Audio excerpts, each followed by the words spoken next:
Agosto 2024 sa Grant County, New Mexico, kung saan apat na opisyal na nakaduty ng magdamag ang mapapahamak matapos nilang makita ang isang batang kuneho sa gilid ng kalsada. Pare, ako to.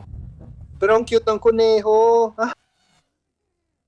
Oo, pahawak naman. Hayaan mong hawakan niya, bro. Pahawak naman. Huwag mo itong ihagis. Hayaan mong hawakan niya, hawakan mo. Hayaan mo siya ang humawak nito. Hindi pa ako nakahawak ng batang kuneho. Hindi ko kaya. Hayaan mo siyang humawak nito. Hindi. Hindi, pare, ako na. Hindi. Hayaan mo siyang humawak nito. Hahawakan mo yan. Hindi ko itatapon. Sumusumpa ako sa Diyos. Isumpa mo sa mga anak mo. Hindi ko magagawa yan. Tingnan natin. Alis na ako. Papakawalan ko na ito, Markugu. Buy back. Anong kulay nito? Makikita tayo sa susunod. Ibigay mo sa akin. Habang nilalayo ng isang deputy mula Grant County Sheriff's Office ang kuneho, tinutukan siya ng isa pang deputy ng taser at inutusan siyang ibigay ang hayop. Ibigay mo na sa akin ngayon din. Hayaan mong hawakan niya ito. Papatayin mo ba yan? Wag mo siyang patayin. Di ko siya papatayin. Pakawalan mo na lang, Mark. Mas mabuti pang wag mo siyang patayin. Wag mo akong tawaging araw. Ang deputy na makikita rito na kinilalang si Alejandro Gomez, 28 taong gulang, ay ngumiti pa sa kamera ilang segundo bago niya ibinangga ang hayop sa gilid ng patrol car sa isang video na masyadong nakakabahala para ipakita. Ngunit bumalik ang video at nagdulot ng problema sa apat na opisyal nang mapunta ito sa opisina ng district attorney matapos iulat na ibinahagi ito sa social media. Matagal bago kinontak ng New Mexico State Police ang mga lalaki para kunin ang kanilang pahayag. Uy, kumusta ka na, pare? Kausap ko na kinatawan ko sa Union. At dahil pinirmahan ko na Garrity at Privacy Act ko, pwede bang sa kanya na lang kayo dumaan? Dumaan sa kanya para saan niya ba eksakto? Kaya nung kinausap ko siya tungkol dito, sabi niya, napirmahan na namin yung Garrity at lahat, kaya hindi niya lang kung anong mga pahayag pa ang gusto ninyong makuha. Sige. Hindi namin sila pinipilit na gawin ng kahit ano. Sila ang bahala kung papasok o hindi, pero sasabihin pa rin namin kung ano talaga ito. Ang mga form na ito ay hindi. Nagbabawal sa kanila na pumasok para magbigay ng pahayag. At bukod pa dyan, gusto ko talaga makuha, sandali lang. Nakausap po talaga ang undersheriff kanina ngayong araw at binigyan niya ako ng pahintulot na kontakan sila para ma-interview sila. Oo, meron nga. May pahintulot mula sa pamunuan. Na nasa talata, mukhang 1, 2, 3. Apat din dito sa confidentiality form. Kaya may pahintulot sila. Bukod pa rito, naangkop pa rin ito sa kahit sinong miyembro. Iyan ang IA investigator. Kailangan din namin kumirma sa parehong form tulad ng State Police o IA investigators. O isa na katulad nito. Para ito sa mga investigador, kahit hindi naman sila tunay na investigador. Gaya ng sabi ko, hindi sila kailangan pumasok. Pero tatawagin natin ito ng tama. Hindi sila nakikipagtulungan. Hindi tayo magtatago sa likod ng IA o paglabag sa patakaran. Tatawagin natin ito kung ano talaga. Kulang sa pakikipagtulungan. Mas nag-aalala ako na ayaw nila magpadalos-dalos at pagkatapos ay kami ang mapagbuntunan ng CC. Sige. Narinig mo na ba kung pupunta sila mamayang hapon? Tatawagan ko sila ngayon din pagkatapos natin mag-usap sa telepono. Sige, hindi matutuloy ang panayam. Ilalagay ko sa ulat na hindi sila nakipagtulungan. Hindi ko pa nasisigurado kung ganun niya. Tatawagan ko pa lang sila para ipaalam sa kanila. Susama ako sa'yo. Sige. Sige, hihintayin ko tawag mo at paki-update ako. Voluntaryo ito, hindi kailangan pumasok. Pero, ang ibig kong sabihin, ganun talaga. Kung hindi sila papasok, hindi sila papasok. Ayos lang. Idodokumento natin kung ano ang nangyari. Matapos mag-alinlangan, nagpasya ang dalawang opisyal na sumailalim sa pagtatanong. Hindi kita hahayaang magtago. Kung ayaw mong magsalita, ayos lang. Magpakalalaki ka at maging tapat. hindi ka nakikipagtulungan. Kung ganun, ayos lang yon. Hindi, 100% ako nakikipagtulungan sa iyo, coach, yung ika-4. Pinaka-importante ito, Caesar, para ito sa internal na bagay, tama? Para yan sa pagitan mo at ng sheriff. Nandito kami para kausapin ka tungkol sa mga paratang na may kinalaman sa kriminal na kaso. Kaya iba itong usapan. Hindi ka namin tinitingnan bilang suspect na yon. Kailangan lang namin ng impormasyon. Wala itong kinalaman sa ahensya mo, bro. Gets ko mga pare. Alam ko naman ang gusto ninyong sabihin. Pero trabaho pa rin to. Kapag nalaman nila, pwede ako makarating kay Ager. Kayo, mababayad ng bayarin ko. Hindi ko alam ano hindi ninyo gets. Dumaan muna tayo sa HR. Doon tayo magsimula. Sige pare, 100%. Sabihin mo lang kung kailangan. Isang korporal ay tahimik tungkol sa insidente, pero ang deputy ay mas handang magsalita sa mga investigador tungkol sa asal ng suspect. Kaya ang unang insidente ay nangyari noong Agosto 5, 2024. Noong insidenteng yon, ang oras ay marahil mga 2:00 ng madaling araw. Siguro sa pagitan ng 2:00 at 4:00 ng umaga. Noong araw na yon, karaniwan, 2:00 ng hapon kami nagla-lunch. Kaya pumunta ako sa opisina para magtrabaho. Kumuha ako ng makakain na mabilis, pumunta sa opisina, at pagkatapos ay nagtrabaho kami sa BNyung training. Ako, si Corporal Doris at isa pang deputy, si Alejandro Gomez, ang nasa opisina noon. Noong oras na yun sa opisina, nakalabas ang cellphone ko habang nagtatrabaho sa BNyung training. Sa tingin ko, nagte-text ako sa asawa ko noon. At bukas ang cellphone ko. Noong oras na yon, lumapit sa likod ko si Alejandro Gomez. Wala naman akong inisip na masama kasi marami akong mga kabi at gamit sa likod ng mesa ko. Madalas naman yun, alam mo na, laging may tao sa likod ko. Noong oras na yon, inabot niya, kinuha niya ang cellphone ko mula sa kamay ko, tapos tumakbo siya pababa sa hallway na malapit sa opisina. Tumayo ako, hinabol at agad nabutan siya. Sabi ko, pare, ibalik mo cellphone ko, tigilan mo na. Alam ko naka-unlock yon at ayaw kong ma-access niya yon dahil may personal na info sa phone ko. Paano niya na-access? Bukas kasi yung phone. Habang lalapit ako sa kanya, umarap siya, nilabas niya yung taser niya at itinapat niya ito sa akin. Tapos sa puntong yon parang sinabi ko, pare, tigilan mo na yan, seryoso na ako. Tinapik ko ang braso niya palayo. Abang nakatutok sa akin ang taser niya, itinabig ko ang braso niya tapos sabi ko, ibalik mo ang telepono ko. At kinuha ko yon mula sa kanya. Kinuha ko ang telepono, tumalikod at bumalik sa opisina. Sabi ko, pare, sobra ka magbiro. Nagbiruan lang kami sandali. Pagbalik namin sa opisina, nilapitan ko ang korporal ko para kausapin. Sabi ko, uy G, parang may natanggap din akong tawag para sa isang reklamo ron, may asong tumatahol o kung ano. Kaya sabi ko, sige, ako na bahala sa tawag na yon. Habang kausap ko ang korporal ko, si Honda ay tinatanggal na ang kanyang vest. At kung saan nakalagay ang kanyang taser ay nasa vest niya. Meron siyang parang holster na nakakabit sa vest. Doon niya inilalagay ang taser niya. Sa puntong yon, nagbibiro na kami sa kanya. Pinulot ko ang vest niya at sabi ko, hindi ka naman matapang kahit may vest o taser ka. Nilabas niya ang baril niya at sabi, pero ito, akin talaga. At itinuro niya ang bago niyang baril, itinutok niya mismo sa dibdib ko. Noong oras na yon, inilayo ko na lang ang vest. Sabi ko, pare, huwag kang magbiro ng ganyan. Bakit mo gagawin yon? Nagkakaroon ng aksidente. Sinabi rin ng korporal ko noon, ano nangyayari? Bakit mo ginawa yon? Hindi ka basta-basta natututok ng baril ng ganyan. Nakita ito ng corporal mo? Oo. Saksi siya mismo sa nangyari. Tama ang narinig mo.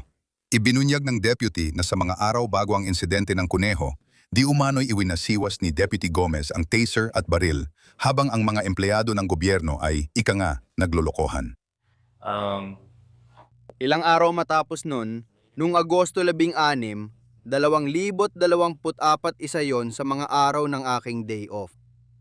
Sa tingin ko yon na ang isa sa huling araw ng day off ko bago magsimula ang regular na shift. Kaya nagpasya akong mag-Stone Garden para maibalik ko ang sarili ko sa night shift schedule mula sa weekend. Kaya naniniwala akong nangyari ito bandang 8:00. 8:00 ng gabi, nangyari ang insidente. Nagkita kami at bawat isa ay nagpunta gamit ang sariling sasakyan. Bandang kalagitnaan ng biyahe papunta sa lugar ni Kyle na gusto kong puntahan sa kalsadang lupa. Nakakita ako ng isang batang kuneho sa kalsada. Akala ko gagalaw ito habang nagmamaneho ko papalapit. Pero hindi ito umalis sa kalsada. Kaya bumaba ako ng sasakyan at nilapitan ito para ilipat o takutin palabas ng kalsada. Kaya nung binuhat ko ito, literal na parang kuting ng kuneho na kasing laki ng ulo ko, di ba? Parang sobrang inosente. Natatakot itong gumalaw, kaya binuhat ko ito. Yung mga lalaki sa likod ko huminto rin. Sabi nila, "Oh, bakit ka huminto?" Sabi ko, "Pare, tingnan mo, kuting ng kuneho. Astig, di ba?" Dahil mahilig ako sa mga gawaing panlabas at alam mo na, panganggaso at mga ganung bagay, sabi ko, ayos to ah. Kukuhaan ko ito ng litrato, kung anuman. At nung oras na yon, sina Sergeant Reese, Cesar, Corporal Torres at Hondo ay para na nakapaligid lang sa akin noon. Si Hondo, Deputy Hondo Gomez, paulit-ulit siyang humihiling, alam mo yon, pahawak naman, pahawak naman, pahawak naman. Sabi ko, hindi pare, sabi ko baka masaktan mo yan. Sabi niya, hindi ko sasaktan. At lahat ng tao parang biruan lang yon, masasabi ko. Pero mas maingay lang sila. Kasi astig makita yung malaking kuneho, di ba? At sa insidenteng ito, paulit-ulit pa rin si Hondo sa paghingi. Kaya ibinigay ko na lang yung malaking kuneho sa corporal ko. Sabi ko, Boulder, sandali lang. Kukunin ko cellphone ko, kukunan ng litrato, at ipapadala sa asawa ko, kaya hawak niya yon. At pagkatapos ng video at litrato na kinuha ko ulit sa kanya yung kuneho. Noong oras na yon, si Hondo kulit ng kulit, gustong makita, abot ng abot. Tinanong ko, "Pare, isumpa mo sa mga anak mo na narinig yung lahat yon?" Sabi niya, "Hindi ko magagawa." Sabi ko, di malas mo." Sabi niya, "Tingnan ko nga pare." Sabi ko, "Hindi bro." Tinanong ko, "Anong kulay nun?" Sabi ko, "Brown." Sabi ko, "Nakita mo na, tama na, tantanan mo na ako. Aalis na sana ako." Umatras ako ng ilang hakbang at balap, ilapag ang kuneho. Pero alam kong doon na lang siya mananatili.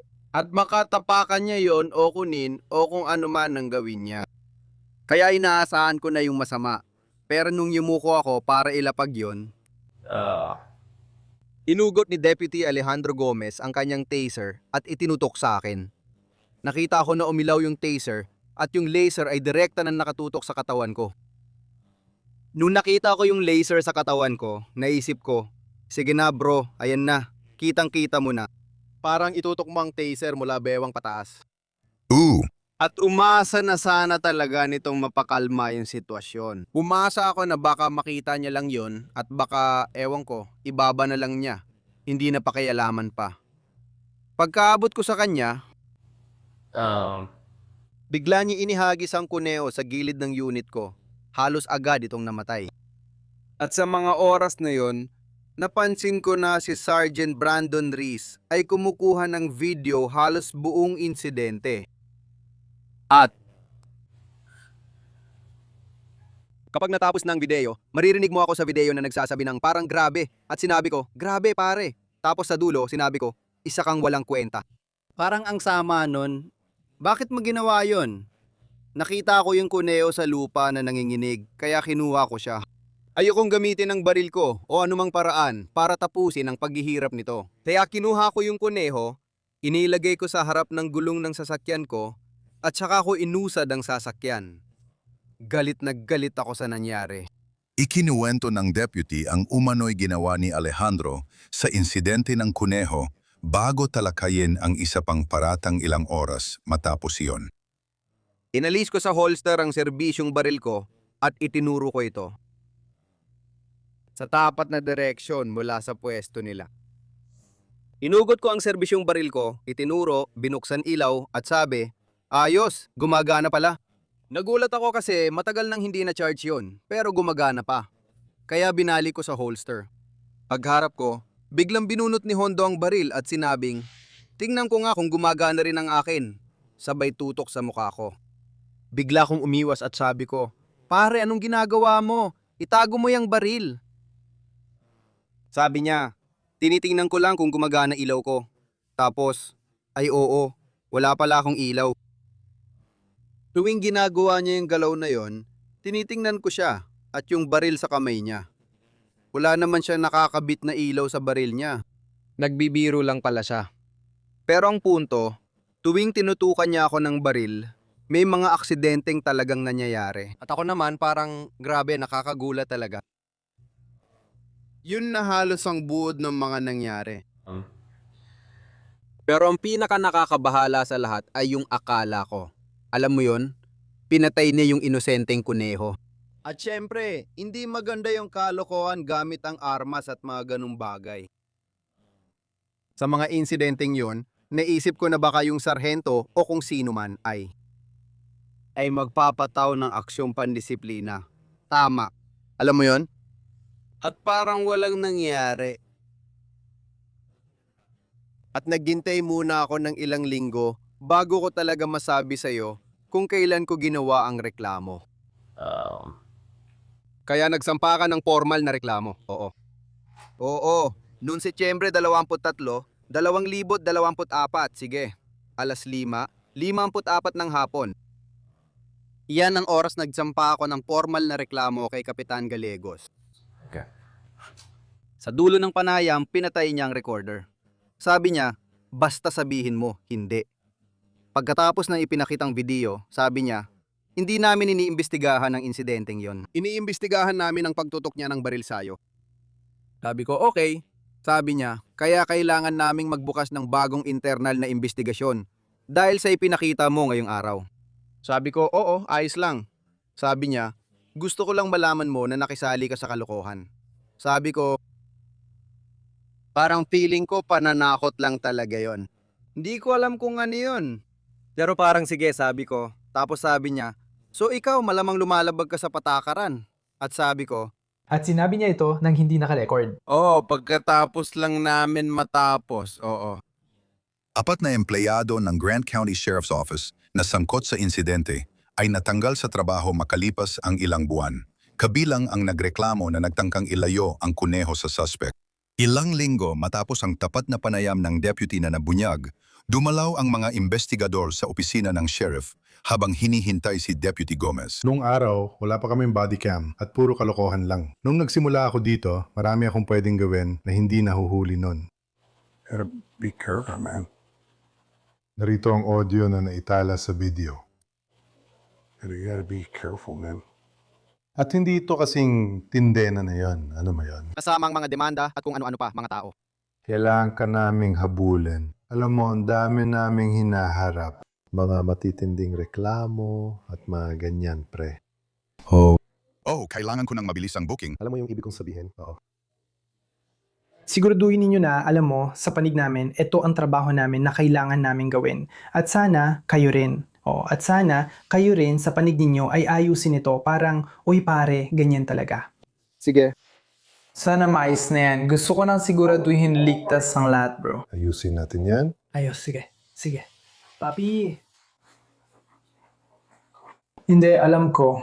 Mas mabuting sabihin at ilantad ito para ayos ang lahat. Brother, I know what I'm gonna do. Okay. Sige, ayos na tayo. 22 taon ko na to ginagawa, di ba? Sige, ayos. Sa labas, nagpakita ang suspect at agad siyang nagkaproblema sa batas.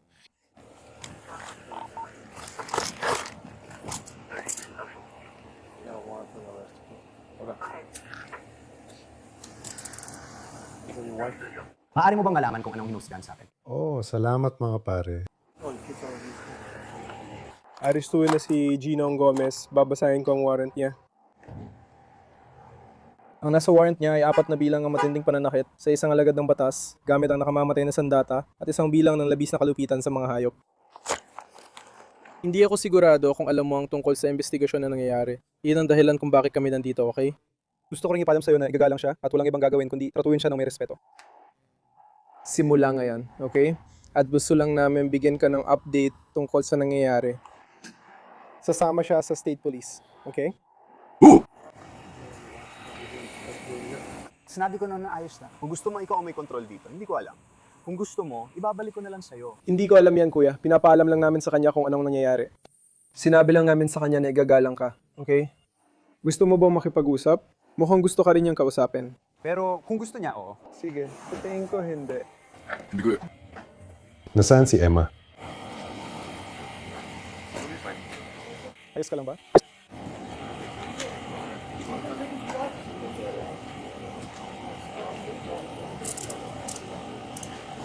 Para sa'yo ngayon.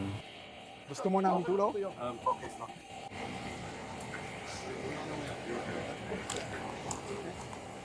Ayos lang, mahal kita.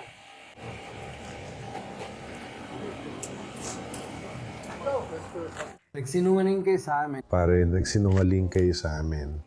Tama. Tara na. Alika na mga pare. Tara na. Ikaw. Ayos na. Ayos na ako. Kailangan natin gawin to. Hindi natin alam. Alam ko, Sinusubukan kong tumalong kasama niya. Hindi ko ginawa yon. hindi ko maintindihan. Pare, paalis na kami. Hindi ko inaasahan na ikaw ang mag-aayos. Ayos yan, eto ka na. Dinala namin siya ron at nilagay nila ang litrato rito. Sinabi ko na ginagawa nila ito. May proseso tayo. Alam niyo naman kung ano ang... Kailangan natin gawin. At yan din ang sinabi ko sa kanya. Kaya kayo ay makikipag-ugnayan. Hindi, alam ko sinasabi ko. Wala ka namang kontrol, pare. Alam ko, hindi naman ako. Nasaan ang sandali? Gusto ko lang siguraduhin, Tol, na ayos tayo kasi ayaw rin natin gawin yon. Oo nga, pare. Hindi naman gumaan kahit kaunti ang pakiramdam ko. Nasa inyo ang board.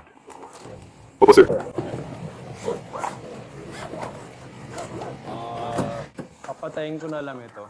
Mahal ko kayo, lahat. Hindi, sinubukan ko nang pumunta dati. Siya yun. Ginong Gomez, kung gusto mong mag-usap, magparamdam ka lang. Kaya na naman bahala sa booking. Tara na, gawin mo na yung booking sheet, tol. Dinala si Alejandro sa kulungan at inirehistro sa 4 na kaso ng malubang pananakit gamit ang deadly weapon laban sa pulis at isa sa matinding kalupitan sa mga hayop. Ayon sa rekord ng korte, ibinasura ang lahat ng kasong pananakit laban sa kanya. Ngunit isinulong sa paglilitis ang kaso ng matinding kalupitan sa hayop dahil may sapat na ebidensya. Bukas pa rin ang kasong ito laban sa dating deputy. Mag-subscribe na yon para mabilis makuha ang latest balita mula sa Law and Crime Bodycam.